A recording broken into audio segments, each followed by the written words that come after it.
আসসালামু আলাইকুম। আজকে কথা বলবো বিড়ালের জন্ডিস নিয়ে। বিড়ালের জন্ডিস হলে সাধারণত যে লক্ষণগুলো দেখতে পাওয়া যায়, তার মধ্যে প্রধান এবং অন্যতম লক্ষণ হচ্ছে তার যে ফেসিয়াল কিছু পার্টস যেমন চোখের মিউকাস, চোখের ভিতরের পর্দা এবং নাকের জায়গা, জিহ্বা এবং কান এগুলো হলুদ হয়ে যাবে। কারণ শরীরে বিলিরুবিনের পরিমাণ বেড়ে যায়। রেড ব্লাড সেলগুলো ভাঙতে থাকে এবং লিভারটা অনেক বড় হয়ে যায়।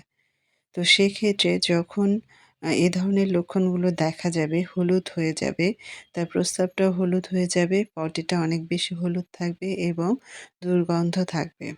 সাথে তার অরুচি হবে, সে খুব বেশি অলস হয়ে যাবে, নড়াচড়া করতে চাবে না এবং দেখা যাবে যে সে খুব ক্লান্ত বোধ করছে, খেলাধুলা না করে চুপচাপ এক জায়গায় লুকিয়ে বসে আছে।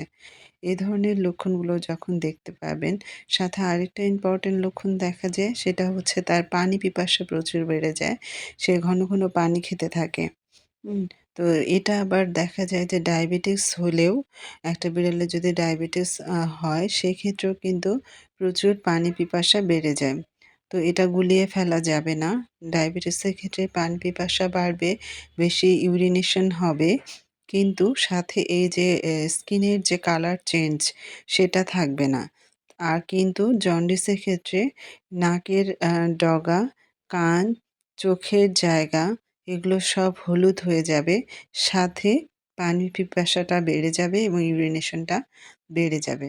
তো এরকম যদি আপনারা লক্ষণ দেখতে পান, সেক্ষেত্রে ইমিডিয়েটলি ডক্টরের কাছে নিতে হবে। তার ব্লাড টেস্ট করতে হবে সিবিসি এবং বিলিরুবিনের পরিমাণটা দেখার জন্য। সাথে একটা এক্স-রে লাগবে, যেটাতে হচ্ছে তার লিভারের কন্ডিশনটা কেমন আছে সেটা বুঝতে হবে। এবং ট্রিটমেন্টটা এইভাবেই যাবে যে লিভারের জন্য একটা লিভারটা যেন ভালো থাকে, সেই ব্যবস্থাটা করতে হবে। সেজন্য একটা মেডিসিন দিবে, লিভার টনিক জাতীয়, এবং কর্টিকোস্টেরয়েড গ্রুপের কিছু ড্রাগস দিবে ডক্টর। এবং সাথে যেটা হবে মেইন ট্রিটমেন্ট যেটা হয় এক্ষেত্রে বিড়ালকে প্রপারলি কেয়ারিংয়ে রাখতে হয়। কোনো যেন সে জাম্পিং বা এক্সট্রা এক্সারসাইজ যেন না করে। এই সময়টাতে তার রেস্টিংটা খুব বেশি জরুরি হয়। কারণ হচ্ছে কোনো কারণে লিভারের উপর যদি খুব বেশি প্রেশার পড়ে, তখন সেটা আবার সমস্যা হয়ে যাবে। জন্ডিসের মূলত কারণটাই হয় লিভারটা একটু সাইজে বড় হয়ে যায় এবং বিলিরুবিনের পরিমাণটা অনেক বেশি বেড়ে যায়।